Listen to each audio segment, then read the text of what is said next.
따뜻한 감성, 차가운 이성, 정확한 분석이 함께합니다. 뜨거움과 따뜻함이 함께하는 시간, 신율의 출발 새 아침. 신율의 출발 새 아침 3부 순서 시작합니다. 오늘도 많은 분들 문자 보내주고 계신데요. 오늘 문자 보내주신 분들 중에서 두 분 선정해서 오늘을 웃음과 놀이로 풀어낸 풍자우하고 이강백 작가의 신작 여우인간 관람권 2매 보내드리겠습니다. 자, 신율의 출발 새 아침 광고 듣고 시작합니다.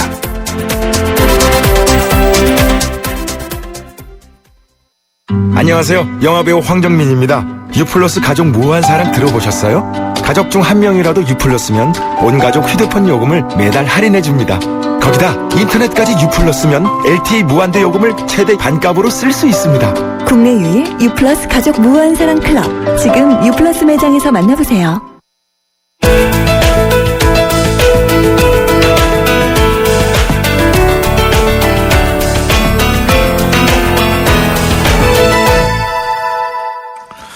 어제 국회 정보위원회에서는 이병호 국정원장 후보자에 대한 인사청문회가 열렸었습니다. 그런데 여야의 검증 포인트 조금은 달랐죠. 여당은 이 후보자의 업무 능력을, 그리고 야당은 과거 발언과 같은 도덕성, 이념 편향성 부분들을 중점적으로 다뤘는데요. 자, 어떻게 될 것인지 국회 정보위 여당 간사시죠? 이철우 의원 연결해서 입장 자세히 들어보겠습니다. 이 의원님 안녕하십니까? 예, 안녕하십니까. 이철우 의원입니다. 예, 이철우 의원께서도 국정원에 계셨었잖아요. 예. 저도 국정원에 오래 근무했었습니다. 그렇죠. 그러니까 이제 국정원에 오래 근무하셨던 분으로서 국정원장으로서의 이병호 후보자 어떻게 보셨습니까? 우선에 이병호 후보자는 이제 육사 출신으로서 국정원에 이제 과거에 이제 중앙정보부 때 입사를 해서 예. 안기부 차장까지 2차장까지 마치고 나가신 분인데 예. 전문 실력과 해박한 지식 이런 면에 있어서는 뭐 우리 후배들한테 추앙을 받았어요. 저분이 원장을 한번 했으면 좋겠느냐 이런 생각들을 많이 가진 분이 이번에 오셨습니다. 예. 그래서 어제 뭐 청문회 보셔서 아시겠지만은 야당에서도 뭐 도덕적인 문제에 대해서는 거의 뭐 이의가 없었습니다. 예. 건강보험 문제 이런 게 약간 있었는데 그것도 거의 해명이 되었고요. 특별히 이제 기고에 대해서 좀 이념적으로 편향된 거 아니냐 이런 일들이 있었는데 예. 뭐 생각은 자꾸 바뀌는 거다. 사리 깊지 못했다 이렇게 말씀하시면서 앞으로 중립적으로 잘 하겠다고 이렇게 답변했습니다. 예. 그래서 야당에서 과거 다른 분들 청문회 할 때와 다르게 뭐 한 방을 날리겠다 이런 생각을 하신 것 같은데 그런 건 없었는 걸로 그렇게 생각됩니다. 예, 그렇군요. 그리고 굉장히 준비를 많이 했다라는 평가는 여야 공히 일치하는 것 같더라고요. 예, 준비도 많이 하셨지만 예. 평소에 그 국정원에 대해서 늘 떠나 있어도 끊임없이 기고를 하고 생각을 하고 국가기관을 잘 돼야 된다는 이런 생각을 가진 분이었어요. 그래서 예. 평소에 공부가 많이 되어 있는 분입니다. 아, 그렇군요. 예. 어쨌든 근데 이제 이 야당 같은 경우에는 이 후보자가 지난 2013년에 민주당의 국정원 개혁안을 두고서 빈대 잡으려다가 초과상관 태우는 발상이다. 이런 취지의 글을 기고했다면서 거기에 좀 반발하는 것 같은데요. 예. 그때도 반발했지만은 어제 답변에서도 뭐 그런 일부분이 있었지만 지금 생각해 보면은 뭐 깊이 사려 깊은 생각은 아니었으나 국정원은 국가 안보를 위해서 일하는 기관인데 자꾸 개혁한다는 빌미로 발목을 잡아서는 안 된다는 그런 소신도 보였습니다. 예. 그렇기 때문에 정보기관을 정치에 이용하지 말고 국가 안보기관으로 두어야 한다. 그런 소신의 변함이 없고 본인은 정치에 개입하는 것은 정말로 국가에 대한 범죄다. 또 역사에 대한 죄다. 국가 안보를 흔드는 거다. 이렇게 생각하고 현재 국정을 너무 흔들어서 그러네. 솔직히 내 생각에는 주눅이 들었다 평가한다. 국정원의 현 주소에 대해서. 예. 그렇게 말할 정도로 국정원이 제대로 역할을 못하도록 만들고 있다. 흔들고 있다. 이런 생각을 가진 것 같아요. 그러나 반성할 거는 반성하고 예. 결코 정치 개입을 하지 않아야 된다. 국가 안보만 생각해야 된다. 이런 말씀을 하셨습니다. 예. 그렇군요. 어떻게 오늘 그 보고서 채택은 무난할 거라고 보십니까? 예, 이제 야당에서도 예. 이만하면은 되겠다. 특별히 흠잡을 게 없었습니다. 예. 그렇기 때문에 오늘 청문회 경과 보고서 채택은 무난할 거로 그렇게 생각하고 이분에 대해서는 단지 흠이라면 너무 오랫동안 현직을 떠나 있었는 거 아니냐 이런 우려들을 많이 했었습니다. 그러나 어제 건강도 좋아 보였고 또 현직을 떠났지만 현직에 끊임없이 관여하고 공부하고 또 이병기 전 국정원장 자문위원도 맡아서 역할을 하고 이런 걸 했기 때문에 완전히 떠나 있었는 건 아니기 때문에 큰 걱정은 없다고 생각합니다. 예. 이건 조금 다른 얘기인데요. 이 후보자 청문회에서도 다뤘던 주제이기는 하지만 그 노무현 전 대통령 수사 당시에 국정원의 개입 의혹 지금 제기가 됐었지 않습니까? 당시 중수부장 하셨던 분에 의해서. 그래서 야당은 정보위 전체회의가 필요하다 이렇게 주장하는데 여기에 대해서는 어떤 의견이십니까? 그 당시에 2009년 5월 7일자에 조선일보에서 국정원장이 검찰에 노 대통령 불구속해달라 이렇게 1면 3면에 크게 보도를 했었습니다. 그 하면서 시계에 대해서도 박연차가 준 시계에 대해서도 이야기 있었어요. 그래서 국정원에서 당시에 바로 그날 보도 자료를 냈습니다. 일부 언론에서 이게 이야기하는 것은 조사 결과 사실 무근이다. 또 박영차 태광실 회장의 시계 로비 의혹 수사 사항이 언론에 보도된 것은 국정과 무관하다. 이래 공식적으로 밝혔고 최근에 제가 알기로도 또 전 중수부장 이야기한 것에 대해서 자체적으로 조사를 해보니까 사실과 다르다. 이렇게 돼가 있거든요. 그래서 저는 어제 비공개 회의에서 국정원이 이런 데 휘둘리면서 국민들로부터 신뢰를 잃는 거다. 그렇기 때문에 이거 철저히 밝혀야 된다. 원장이 되면 밝혀서 국민들에게 알려야 된다. 누가 말이 사실인지 그렇게 해달라고 주장을 했고 후보자도 원장이 되면 그렇게 하겠다고 말씀하셨습니다. 예, 그렇군요. 그리고 이거 국정원에도 계셨고 지금 정보위 소속이신 그 중진 의원이시니까 제가 여쭤보는데 이 한수원 해킹 사건 말이에요. 이게 지금 물론 작년이긴 합니다만 작년 1월 1일에 박근혜 대통령과 반기문 유엔 사무총장의 통화 기록까지 이제 막 공개를 하면서 말이에요. 사실상 어떤 심리전을 벌이는 것 같다라는 의견이 많거든요. 지금 어떻게 보십니까? 이 의원님께서는. 사이버 테러 굉장히 중요하고 우리나라로 봐서는 불안한 그런 상황입니다. 핵, 미사일, 사이버 테러 이거를 비대칭 전력이라 이래 이야기하는데 핵과 미사일은 공격을 하면은 그건 전면적으로 갈 가능성이 크기 때문에 사실 공격이 어렵습니다.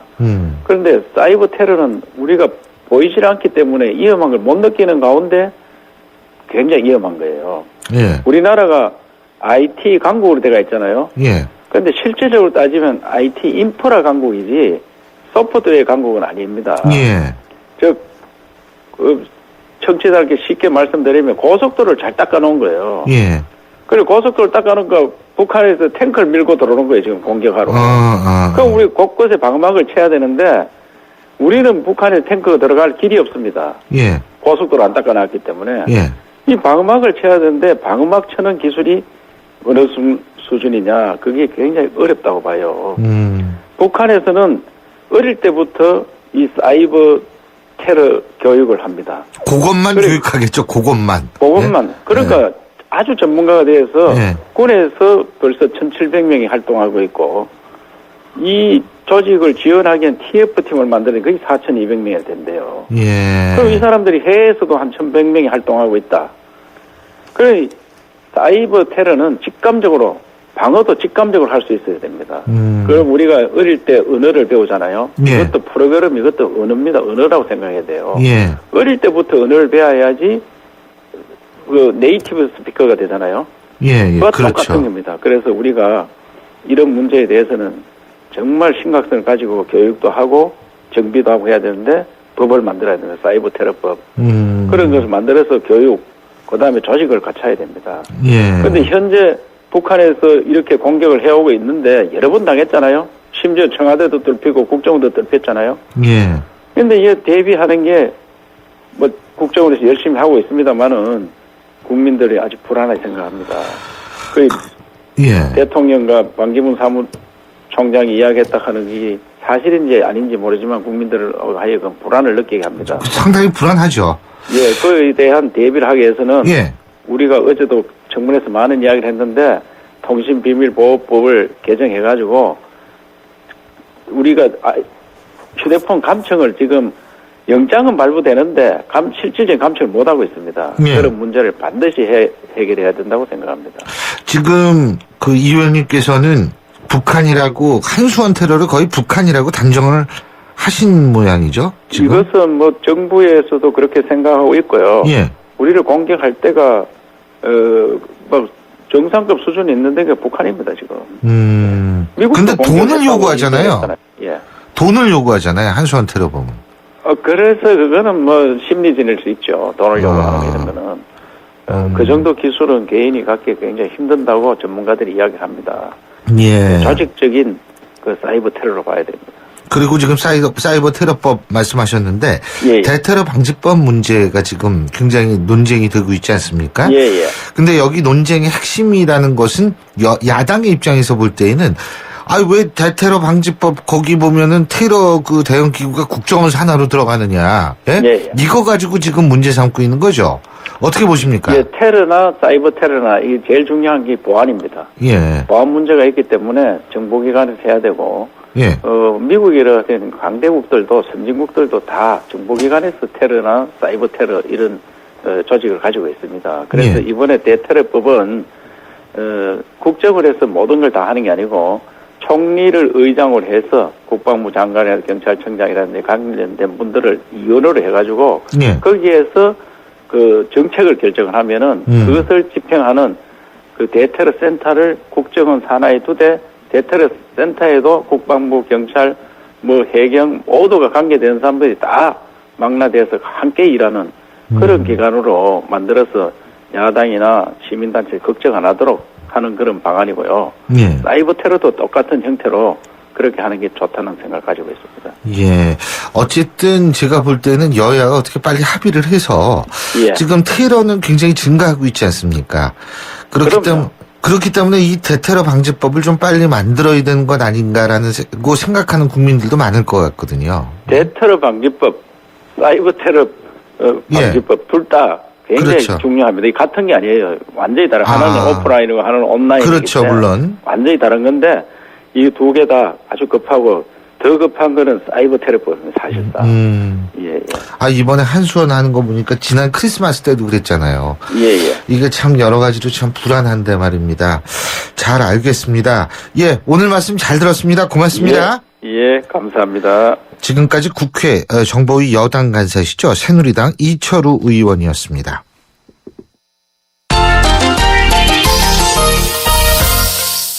스포츠 소식 알아보겠습니다. 경향신문 김세훈 기자 연결합니다. 김세훈 기자, 안녕하세요. 네, 안녕하세요. 예, 프로농구 6강 플레이오프에서 창원 LG가 오리온스를 따돌리고 4강에 올라갔죠? 네, 그렇습니다. 어제 오전 3선승제 6강 플레이오프 마지막 경기 5차전이 창원에서 열렸습니다. LG가 오리온스를 83대 80 아주 박빙의 승부 끝에 제압을 했고요. 5차전까지 가면서 LG가 3승 2패 접전 끝에 오리온스를 꺾고 4강에 올랐습니다. 4강에 올라서는 정규리그 1위인 모비스하고 이제 4강 플레이오프를 치르게 되는데요. 예. 어제 LG에서는 국내 선수들이 아주 잘했습니다. 예. 가드 김시래가 22점에 5어시스트, 센터 김종규가 21점, 그리고 문태종이 19점에 12리바운드. 이렇게 모처럼 국내 선수들이 좋은 활약을 하면 승리를 지켰고요. 예. 이로써 이제 모비스하고 LG하고 4강 플레이오프 대결의 승자, 그리고 동부와 전자랜드 역시 4강 플레이오프의 승자가 우승팀을 놓고 이제 맞붙게 됐습니다. 어제 LG의 패에서 탈락한 오리온스가 올해는 우승을 하겠다. 그래서 시즌 도중에 그 득점 랭킹 1, 2위의 외국인 선수를 모두 다 보유하고 하면서 우승을 누렸지만 6강 문턱에서 무너지고 말았습니다. 예. 그렇군요. 그리고 맨체스터 유나이티드 공격수 웨인 루니의 KO 세레모니가 화제라고 그러는데, 그러니까 골 넣고서 누굴 KO 시키는 자세를 취한 거 아니죠? 예? 네, 어제 맨체스터 유나이티드가 토트넘을 3대0으로 꺾었고요. 웨인 루니가 이제 마지막 골을 넣었는데, 예. 마지막 골을 넣자마자 복싱을 하는 세레머니를 했어요. 그러고 그냥 뒤로 그대로 넘어졌습니다. 그러니까 누굴 때리다가 이제 펀치를 맞고 예. 다운이 되는 그런 세레머니를 했는데, 이게 왜 그러냐면 얼마 전에 루니가 예. 스토크시티의 맨체스터 유나이티드 출신의 선수가 하나 있는데요. 예. 그 선수하고 집에서 같이 그 선수 집에 놀러 갔다가 장난으로 복싱을 했다고 해요. 근데 루니가 그 선수의 주먹을 맞고 KO 됐다고 합니다. 예. 장난으로 하다가. 근데 그게 이제 영국의 대중지의 일면에도 실리고 하니까 예. 그걸 그대로 패러디해서 본인이 이제 실제로 골을 넣고 복싱을 하다가 한 대 얻어맞고 KO 되는 장면을 그대로 연출한 거죠. 예. 맨체스터 유나이티드 루니 선수는 나를 경기력으로 이렇게 좀 봤으면 좋겠다. 하지 말고 이런 얘기를 했지만 뭐 스타들의 일거수일투족은 언론에 관심이 될 수밖에 없으니까요. 예. 그런 부분 뭐 루니도 감수를 해야 되겠죠. 아, 그렇군요. 그리고 앞으로 프로야구에서 타자가 타석을 벗어나면은 스트라이크 선언을 받는 대신에 벌금 20만 원을 물게 된다 그러는데, 예? 네. 그러니까 결국은 이제 돈으로 때우게 한다 이 얘기네요. 그러니까요. 이제 올해부터 프로야구 경기가 지난해 역대 최장 시간인 3시간 27분을 평균 기록을 했어요. 예. KBO가 시간을 좀 줄이자 스피드업하게 경기를 하는 게 관중들의 흥미도 유발할 수가 있고 방송국의 중계도 좋다. 이렇게 이제 결론을 내리고 했는데, 그 중에 하나가 이제 무심코 타석에 들어섰다가 무심코 도발을 빼거나 이럴 경우에 스트라이크로 선언되는 조항이 하나 있었습니다. 예. 근데 이게 시범 경기 모두 8차례가 나왔어요. 그러면서 선수들이 이제 이게 평소에 훈련한 루틴이 들어갔다가 공 하나 던지면 도발을 빼거나 이렇게 은연중에 하는 선수들이 계속 스트라이크 판정을 받으니까 선수들도 좀 어필을 했고 지도자들도 항의를 했고, 이게 뭐 경기 초반 같으면 상관이 없지만 막 9회 말에 막 팽팽한데 투아웃 상황에서 발 하나 뺐다고 아웃이 되거나 스트라이크 선언돼서 아웃되면 좀 허무해질 수가 있으니까 예. 이걸 좀 바꿔달라 이렇게 얘기를 했거든요. 예. 그래서 KBO가 그러면 그럴 경우에 스트라이크를 선언하는 대신 스트라이크 하나의 값으로 20만 원의 벌금을 내겠다. 이렇게 결정을 한 거죠. 오늘 시범 경기가 프로야구 이어지는데요. 거기부터 이제 타석에 들어서 두 발을 모두 다 뺄 경우에, 아니면 타석에 늦게 들어설 경우에, 이럴 경우 스트라이크로 선언되는 대신 이제 벌금이 부과되게 됩니다. 예, 그렇군요. 잘 알겠습니다. 오늘 말씀 여기까지 듣죠. 고맙습니다. 네, 고맙습니다. 예, 지금까지 경향신문 김세훈 기자였습니다. 출발 새 아침은 청취자들의 참여를 기다립니다. 짧은 문자 50원, 긴 문자 100원의 문자 서비스 혹은 트위터 YTN 알스타트로 함께해 주세요. 참여하신 분들 중 몇 분을 선정해 준비한 선물을 보내드립니다. 우리나라 그림책 위상이 아주 높습니다. 우리나라 그림책 6종이 세계 최고 권위를 이탈리아 아동 도서전 5개 전 부분에서 입상하는 쾌거를 올렸는데요. 이 한국 그림책이 전 부분에서 수상작을 내기는 이번이 처음이라고 합니다. 그런데요, 우리나라 그림책 환경, 이게 썩 좋지가 않습니다. 경제적 불황으로 출판 시장이 침체를 겪는 데다가 이 그림책을 보는 인구가 점점 줄어들어서 더욱더 어려운 상황이라는 얘기인데, 이런 힘든 현실 속에서도 상을 받은 작가들 마땅히 칭찬해 드려야 할 것 같습니다. 2015 볼로냐 라가치상 논픽션 부분 수상작 민들레라는 그림책 작가시죠. 김장성 작가 통해서 소감도 들어보고요. 한국 그림책 시장의 현실에 대한 얘기도 들어보겠습니다. 김 작가님 안녕하십니까? 네, 안녕하세요. 축하합니다, 우선. 아이, 감사합니다. 예. 그림책 오래 그리셨죠? 저는 이제 그림책을 그리는 사람은 아니고요. 예. 그 그림책에 글을 쓰고 또 기획하고 만드는 그런 일을 하고 있습니다. 그러니까 글을 쓰고 기획하고 만드는 거예요? 네네. 그림책이 예. 글과 그림이 결합한, 그리고 문학과 그렇죠. 미술이 어우러진 그런 예술 형식이어서요. 예. 그 두 가지를 이제 동시에 한 작가가 다 하는 경우도 있고 또 이제 협업으로 하는 경우도 있고 그렇습니다. 그러면은 제가 궁금한데 네. 먼저 글을 쓰고 그 글에 맞춰서 그림을 그리는 거죠, 그죠? 이번 경우는 그렇죠. 예. 근데 거꾸로 된 경우도 있어요? 그림에 맞춰서? 네. 드물지만 그런 경우도 있습니다. 그렇군요. 네. 예. 근데 지금 민들레 인 거 보니까, 예? 네. 이 민들레에 관한 내용인 것 같은데, 네. 이 내용이 어떤 내용이에요? 예, 이제 우선 뭐 저 혼자 만든 책이 아니고 그림을 그린 이제 오현경 작가와 함께 만들었는데요. 예. 이 그림책은 이제 아까도 말씀드렸듯이 글과 그림이 결합한 예술 형식이어서 예. 이제 글이 하는 이야기가 있고 또 그림이 하는 이야기가 있고 예. 이 둘이 합쳐져서 또 궁극적으로 하는 이야기가 있다고 할 수가 있어요. 예. 이 책의 그림은 이제 민들레의 한 사리를 따라갑니다. 그러니까 씨가 이렇게 떨어져서 싹을 피우고 잎을 피우고 꽃을 피우고 또 이제 거기서 다시 씨가 이렇게 날아가는 예. 그 과정이 시각적으로 쭉 표현이 되고요. 거기에 이제 글이 이제 어떻게 가냐 하면 싹이 트든 잎이 나든 꽃이 나든 민들레는 민들레 그리고 또 언제나 어디서나 어떤 상태로 있든 민들레는 또 민들레라고 이야기를 하거든요. 예. 그래서 이 둘이 이제 합쳐져서 어디에서 어떤 처지에 있든 자기가 어떤 단점이 있건 또 어떤 어려운 상태에 있건 간에 자존과 자긍 그리고 자기다움을 지키는 민들레처럼 그렇게 우리가 살아가야 하지 않겠느냐라고 이제 권유하는 그런 이야기이고 이렇게 말하자면 민들레가 들려주는 이야기를 이제 저희가 받아 적은 거죠. 예. 근데 이 그림책이지만 독자 연령대가 꼭 어린이들만은 아니죠. 그죠? 그렇죠. 흔히 이제 그림책을 어린이의 것 또는 어린이만의 것으로 치부하고 있지만 실은 이제 이거는 어린이를 위한 출판 상품으로 이렇게 시작되었다는 역사성 때문이지. 이 어떤 뭐 예술 형식으로서의 표현 가능성이나 어떤 미디어적인 어떤 본질을 보면 그냥 예술 형식이라고 할 수 있는 거죠. 그러니까 영화나 만화가 그렇듯이 예술 형식으로서 그림책은 그냥 특정 연령대의 것이 아니라 모든 사람들이 다 즐길 수 있고 뭐 어떤 이야기든 다 담을 수 있는 그런 장르라고 할 수 있겠어요. 그렇군요.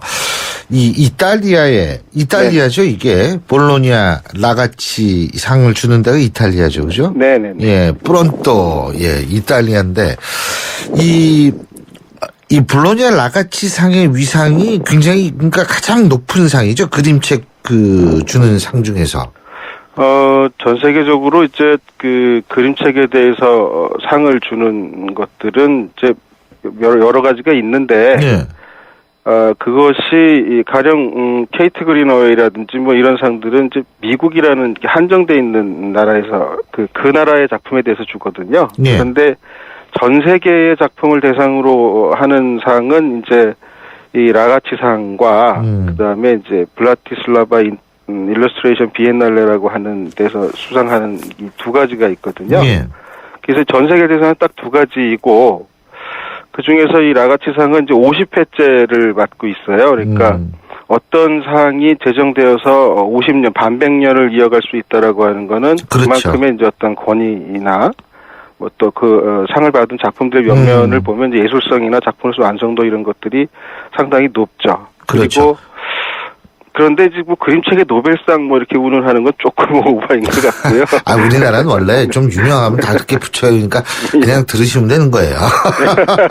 근데요, 우리나라 그림책이 2004년에 첫 번째 상을 받았고, 2014년까지 대상은 3개, 우수상은 9개를 지금 받았는데, 이렇게 우리나라가 참 정말 대단한 그림책에 있어서의 강국인데, 여건은 좋지가 않죠. 그렇죠? 예. 지금 국내에 있어서의 그림책 이 여건이 좋지 않음에도 불구하고 많은 출품 작품도 내고 상도 받은 이유, 이건 뭐 우리나라 작가들의 저력이다 이렇게 봐야 되나요? 그렇죠. 기본적으로는 이제 원래 뭐 우리나라 사람들이 문화예술적인 역량이나 자질이 상당히 대단한 사람들이라고 저는 생각을 합니다. 그런데 이제 그것이 한편에 이제 바닥에 있고 역설적으로 여건이 좋지 않아서 이렇게 밖에서 어떤 활로를 찾는다든지 또는 이제 뭐 나가치상 받는다라고 하는 게 국내에서는 또 상당한 마케팅의 수단이 되고 있거든요. 예. 그러니까 이제 출판사들이 많이 출품들을 하죠. 서로 이걸 이제 받기 위해서. 예. 그런 측면도 좀 있다고 생각을 합니다. 예, 그렇군요. 어쨌든 지금 근데 과거에 비해서 우리나라 그림책 시장이 많이 위축돼 있는데 그 이유는 뭐라고 보십니까? 환경적인 부분이 굉장히 크다고 보는데요. 예. 일단 뭐 스마트폰 같은 어떤 이제 멀티미디어 디바이스들이 굉장히 일반화 보편화돼 있고 우리나라 뭐 IT 강국이라고 하지 않습니까? 예. 그래서 그런 것들 때문에 이제 책을 많이 안 읽는 풍토가 굉장히 만연돼 있다고 보고 있고요. 예. 그다음에 또 뭐 아주 어려서부터 대학 입학을 목표로 하는 어떤 교육 환경들. 예. 그리고 또 어린이들의 인구가 또 감소하고 있다고 하잖아요. 출산율 저하되고. 예. 또 뭐 이제 책에 대한 마인드 이런 것들도 많이 좀 감소되고 있는 것 같고 예, 그런 예. 환경들이 좀 많이 작용을 하는 것 같아요. 아, 그렇군요. 어쨌든 지금 우리나라 그림책, 뭐 그림책뿐만 아니라 출판 시장 전반이 좀 활성화가 돼야 될 텐데 그게 좀 힘든 것 같아요. 그죠? 그렇죠. 예. 근데 앞으로 책 좀 많이 읽는 그런 사회가 됐으면 좋겠네요. 예. 네. 예, 다시 한번 축하드리고요. 오늘 말씀은 여기까지 듣겠습니다. 고맙습니다. 네, 고맙습니다. 네. 예, 지금까지 2015 볼로냐 라가치상 논피션 부분 수상작 민들레라는 그림책의 작가시죠. 김장성 작가였습니다. 차우가 같네 차우가 같아 2588 홍제동 김수미 상담원 대리운전 1기 오늘은 실수로 이중 배차가 돼서 택시비 달라는 기사님과 나한테 직접 오라는 고객님 달래느라 고생 좀 했네. 그래도 좌우로 정렬 2588 신율의 출발새 아침 3부 순서는 여기서 줄이고 잠시 뒤 4부에서 뵙겠습니다. 깜깜한 밤, 아이들은 밤이 무섭습니다. 부모님이 오실 때까지 뜬 눈으로 무섭고 외로운 밤을 버텨내야 합니다. 따뜻한 저녁 식사는 꿈도 꾸지 못합니다. 이 아이들에게 더 이상 두렵지 않은 행복한 밤을 선사해주세요. 저소득 아동 야간보호 프로그램 별빛 학교에 여러분의 따뜻한 마음과 정성을 모아주시면 됩니다. 선생님의 안전한 보호 아래 친구들과 함께 뛰어놀고 공부하고 같이 저녁을 먹으며 아이들의 행복은 조금씩 자랍니다. 2015 YTN 라디오 연중기획 함께 들어요 대한민국 기아대책과 함께합니다.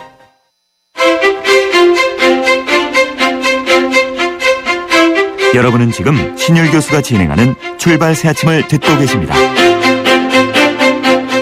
신율의 출발새 아침 4부 순서 광고 듣고 시작합니다. 난 귀찮은 거 싫어해요. TV 볼 때 제목만 말해도 바로 보여주고 내가 좋아할 만한 거 알아서 좀 챙겨줘요.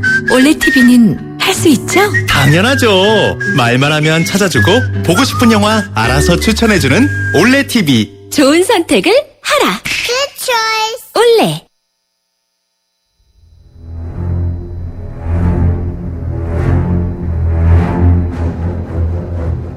백형사의 사건의 재구성.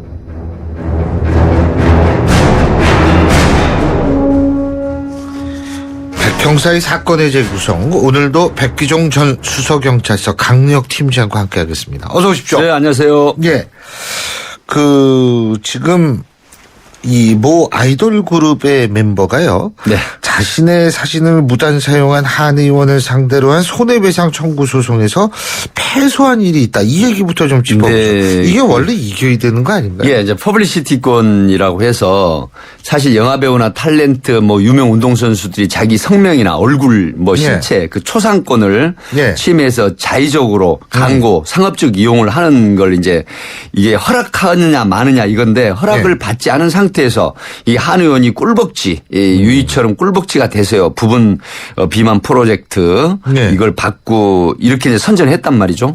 이렇게 됐는데 그 유이 씨 쪽에서 소송을 했죠. 근데 결국은 법원에서 간수법적인 것도 없고 어떤 법률이 제정된 이런 게 없기 때문에 퍼블리시티권 인정할 수 없다. 그렇게 해서 유이 씨 쪽에 패소를 했는데 1심에서는 이겼었죠. 네, 1심에서는 이겼지만 이제 결국 항소심에서 패소를 했죠. 근데 유사한 사례가 아주 왔다 갔다 합니다. 그 영화배우 겸 탤런트인 김선아 씨는 부산에 있는 성형외과에서 사실 그 퍼블리시티권을 침해를 해서 선전을 했는데 결국은 승소를 했죠. 승소를 했는데 또 같은 성형외과를 상대로 한 가수 백지영 씨는 1심에서 승소하고 결국 2심에서 또 패소를 했고요. 그런데 그 책영주라고 이거 신 교수님 아시죠? 유명 골퍼 선수. 네, 골퍼죠. 그 이분은 사실상 모 은행에서 계약 기간이 만료됐음에도 불구하고 퍼블리시티권을 계속 사용을 했는데 결국 소송을 해서 이제 물론 하위 조정을 되긴 했지만 결국 승소한 걸로 됐고요. 그다음에 2008년도에 배드민턴 선수 있습니다. 이분이 박주봉 씨죠. 2007년도 배드민턴 전 국가대표인데 예. 이분도 또 계약기간 만료 후에 계속해서 퍼블리시티권을 침해한 스포츠용품 상대로 해서 승소를 했습니다. 그래서 어떤 판결은 퍼블리시티권을 인정을 하고 어떤 또 법원에서는 퍼블리시티권을 인정할 수 없다. 이제 이렇게 왔다 갔다 하는데 사실상 퍼블리시티권이 영국, 독일, 미국, 일본, 프랑스 등 이런 선진국에서는 대부분 인정을 하는데요. 글쎄요. 영국에는 그 세계적 팝스타 이제 그 최근에 We Found Love라는 뮤직비디오를 찍어서 북 아일랜드에서 찍었죠. 그래가지고 이제 일렉트로 느낌의 댄스곡이라 그래서 굉장히 인기를 얻고 있는 영국의 리안나.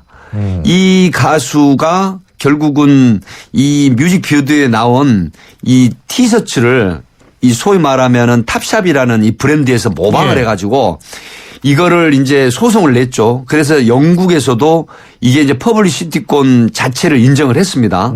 그래서 사칭이다 패싱어브라 그래가지고 그래서 승소를 했고 미국 같은 경우는 1953년도에 이 퍼블리시티권 야구 선수가 퍼블리시티권 침해 당했다 해서 소송을 했는데 승소를 해서 지금까지 퍼블리시티권 인정을 하는 이 세계적인 추세인데 우리나라는 간수법이라든가 또 퍼블리시티권에 관한 재정이 없다 이래서 인정을 안 하는데 개인적으로는 퍼블리시티권을 인정을 해야 된다. 그렇죠. 이런 생각을 합니다. 근데 그거하고 초상권은 무슨 차이죠? 사실 초상권은 이제 프라이버시권이라고도 하는데 초상권은 자기 얼굴 쉽게 말하면 민법에 규정이 돼 있거든요.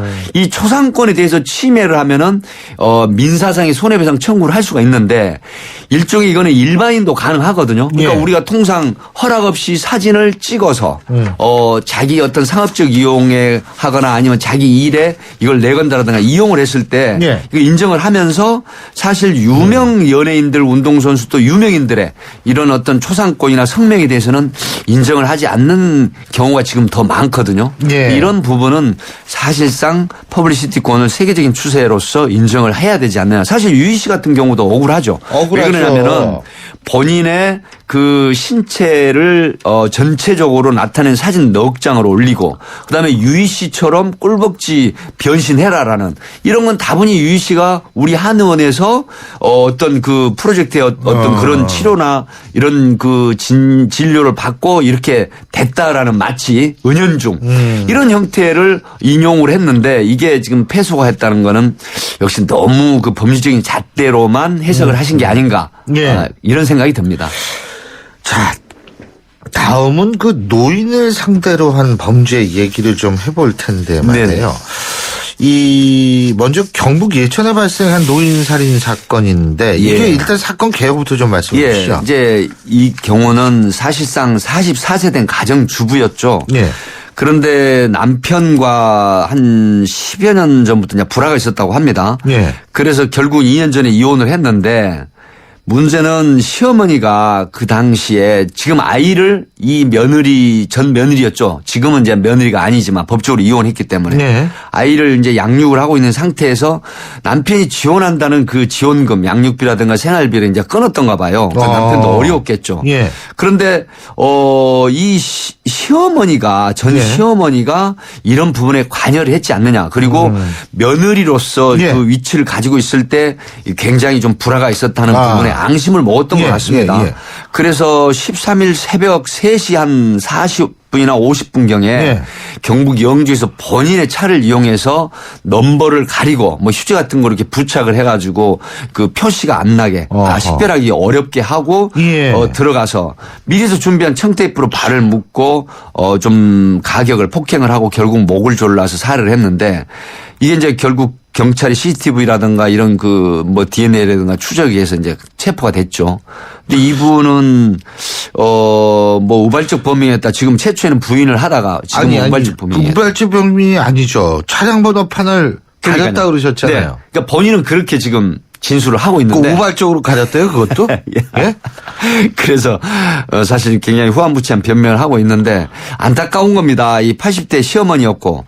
그래서 이제 만약에 시어머니 관계가 존속이 된 것 같으면 존속사료 7년 이상 사형 무기형을 받을 텐데 지금 일반 살인으로 돼서 5년 이상 물론 무기 사형까지 언도받을 수 있는 사안인데 사실 노인을 상대로 한 이 범죄가 자꾸 일어나서 안타까운데 얼마 전에 도곡동의 그 재력가 할머니. 아, 맞아요. 예. 여기도 사실 혼자 사시는 분인데 혼자 사시는 노인분들이 우리 지금 독거가 700만 세대 중에 200만 정도가 혼자 사는 독거 노인이라고 하는 통계가 있거든요.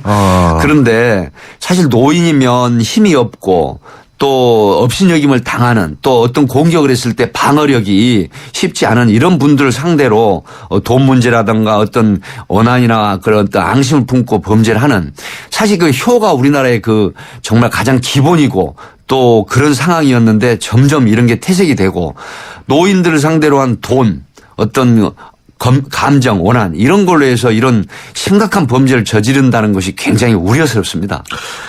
아까 말씀하신 그 도곡동 그 할머니 사건이요. 네.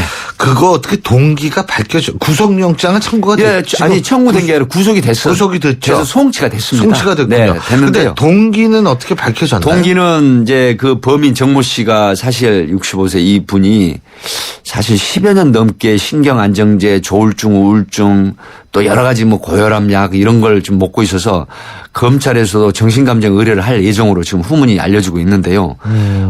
문제는 돈이었다는 게 밝혀지고 있습니다. 그러니까 명확하게 살해 동기를 명확하게 지금 돈 때문에 살해했다, 죽였다 이런 것까지는 아직까지는 지금 인정을 하지는 않고 있지만 여러 가지 정황 증거상은 돈 때문이었다. 그리고 이제 이 범인 정모 씨가 가족도 인정하는 쉽게 말하면 도박이라든가 또 이 경마 도박에 쉽게 빠져서 그래서 가족에게도 돈을 주지 않으면 상당히 난폭한 행동을 했었던 이런 측면이 드러났기 때문에 결국은 돈 때문에 89세 된 한모 씨 할머니를 살해한 게 아닌가 이런 추정이 가능합니다. 근데 이제 구속이 된 거를 보면 나름대로 경찰이나 법원에서도 받아들일 수 있는 증거, 다시 말해서 DNA 증거가 어느 정도 받아들여졌다 이렇게 볼 수 있는 거 아니에요? 네, 그렇습니다. 예. 우선 할머니 목에서 DNA 그 소위 그 언론의 땀방울이라고 했는데 맞습니다. 미세한 땀방울. 그다음에 할머니가 살해 당할 때 발버둥거리면서 손톱 밑에 그 범인의 살 같이 약간 그런 DNA 채취된 거고 또 묶은 그 운동화 끈이라고 알려진 사실은 실제 천을 감아서 만든 건데요. 여기에서도 DNA가 범인께 채취가 됐죠. 그래서 결국은 범인으로 확정이 됐고 범행 시간대에 들어갔다 나오는 것까지 결국 역으로 추적을 해서 확보가 된 이런 상태이기 때문에 요즘 시신 없는 살인사건도 유죄를 받는데 이 정도면 아주 명확한 법정 증거로 채택이 된다 이렇게 볼 수 있겠습니다. 아유 어쨌든 노인 상대로 범죄하는 거 이거는 진짜 어떻게든 이건 진짜 중벌에 처해야지 이게 참. 자 다음은 찾아가는 보이스피싱 사건인데 이것도 노인이 사기시죠. 대부분 65세에서 70대 노인분들이요.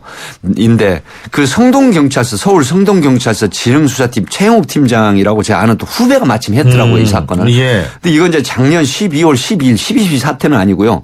12월 12일 날 오전 10시 30분쯤에 금감원을 사칭한 중국 서버에서 전화를 합니다. 그렇게 해서 지금 그 당신의 계좌가 범죄에 이용되고 전부 해킹이 돼서 인출될 가능성이 있으니까 우리가 금감원 직원을 보내면 안전하게 이체를 하고 또 현금 결제가 되는 카드도 드리겠습니다.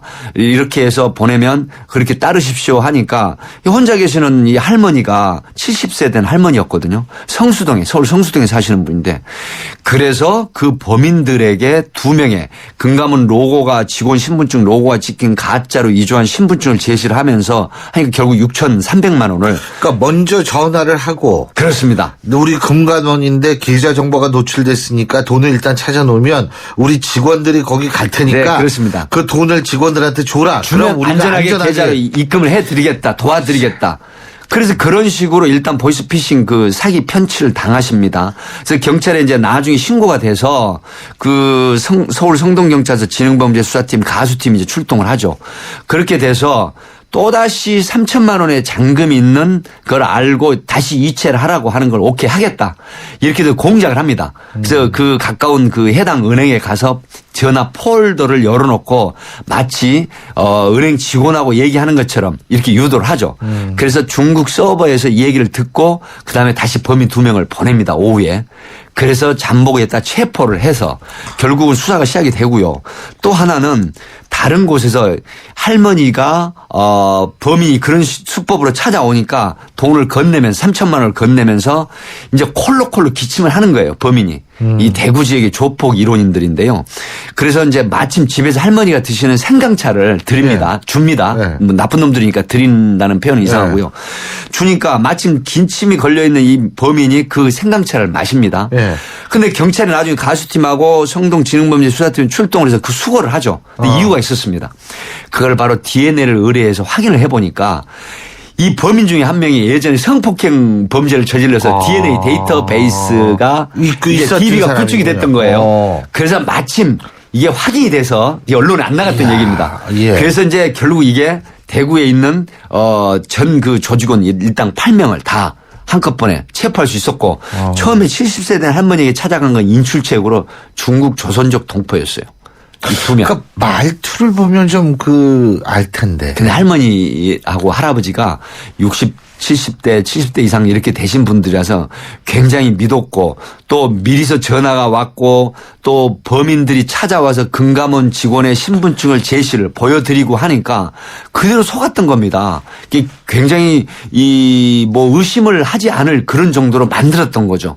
그렇기 때문에 그 범인들이 나쁜 거고. 당연하죠. 네. 그거야. 중국의 서버를 두고 있는 총책에 대해서는 38세 정도 되는데 인적사항 다 확인해 가지고요. 그 인적사항이 어떻게 됐네요. 인터폴에 의뢰를 해서 지금 적색수배했고 중국 공안에 의뢰해서 아마 굉장히 맹렬하게 지금 딜을 추적을 하고 있다고 이렇게 지금 후문이 전해지고 있습니다. 근데 이거 큰일이에요, 이거. 그죠?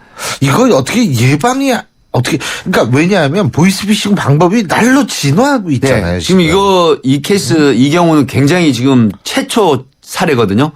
범인이 직접 그 피해자 대상자 집에 찾아와서 돈을 편취해가는 사기해가는 이런 그 보이스피싱인데 최초로 지금 그 범인들은 그 아파트 CCTV도 무섭지 않았나요? 전혀 그런 걸 개의치를 않았죠. 아파트에 CCTV 찍힌 것도 뭐 개의치 않고 지금 찾아왔거든요. 근데 이런 부분이 대단하네. 아주 이제는 대담하게 이렇게 하는 건데 결국은 그 지금 시청하시는 특히 연세 드신 분들에게 말씀을 드리고 싶은 거는 예를 들어서 공공기관에서 이체를 해라. 그다음에 개인 그 계좌 번호라든가 또 보안 인증 카드 번호라든가 또 개인의 어떤 그 인적 그 공개 정보 이런 걸 절대 요구를 하지 않거든요. 그렇기 때문에 이런 부분에 대해서 절대 속지 말아셔야 되고 아무튼 이런 좀 수상한 어떤 출처가 불분명한 이런 전화가 오시면 반드시 112로 신고를 하시면 3분 이내 경찰관이 출동을 하기 때문에 꼭 그렇게 하시고 특히 연세 드신 분들 할머니 할아버지 분들께서는 이 스미싱 범죄라 그래가지고 지금 뭐 그 스마트폰이라든가 아니면 구형 그런 거 아날로그 폰 가지고 계시더라도 이 인터넷 주소가 이게 클릭을 하라고 오는 게 있습니다. 뭐 초대장이나 경품 당선, 효도 관광 상품 당첨 이런 거 절대 클릭하지 마시고 만약에 아는 지인의 이름이 있으면 먼저 전화해 보시고 클릭하시고 그렇지 않으면 그냥 삭제를 하시거나 아니면 손자 손녀나 자식들에게도 며느리나 그 사이들이 얘기해서 이거 좀 어떻게 된 거냐 물어보시고 이렇게 사용하셨으면 하는 바람입니다. 그리고 팀장님 경찰이나 검찰은 전화를 해가지고 뭐 예를 들면은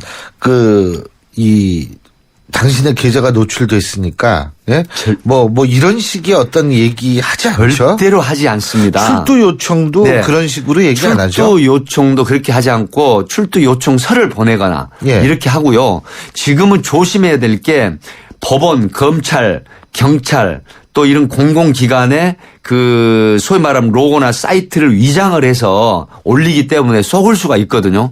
그래서 보안 장치 좀 뭐 연세 드신 분들한테 어렵겠지만 이 보안 장치를 하는 게 있거든요. 그래서 뭐 인터넷 진흥원이라든가 또 114로 물어보시면 이런 것을 알려주십니다. 그래서 소위 말하면은 그 스팸 메일을 이렇게 받지 않는 식으로 그렇게 지금 차단 장치가 있거든요. 이런 걸 설치를 해 놓으시면 그러니까 사이나 며느리 아들 딸들이 좀 이런 거 해 드리면 좋을 것 같습니다. 예, 아니 어쨌든 그 부분에 대해서 우리 또 경찰에 계셨으니까 정확히 해주시면 우리 청취자 여러분이 좀 덜 속겠죠.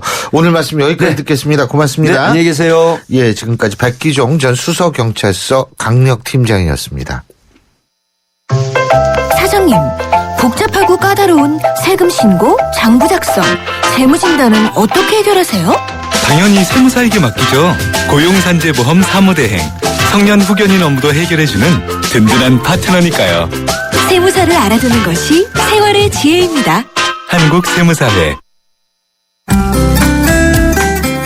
예, 이제 완연한 봄이 찾아온 것 같습니다. 내일하고 모레는 비가 온다고 하는데요. 비가 옴에도 불구하고 그 이후의 기온도 그다지 차이가 나지 않는다고 하죠. 그런 걸 보면 봄이 확실한 것 같습니다. 봄, 우리나라 봄은 굉장히 짧습니다. 짧은 만큼 여러분 알차고 정말 봄을 만끽할 수 있는 그런 시간 보내시길 바라겠습니다. 신율의 출발새 아침 오늘 순서는 여기서 줄이죠. 전 내일 아침 7시 15분에 여러분 다시 찾아뵙겠습니다. 고맙습니다.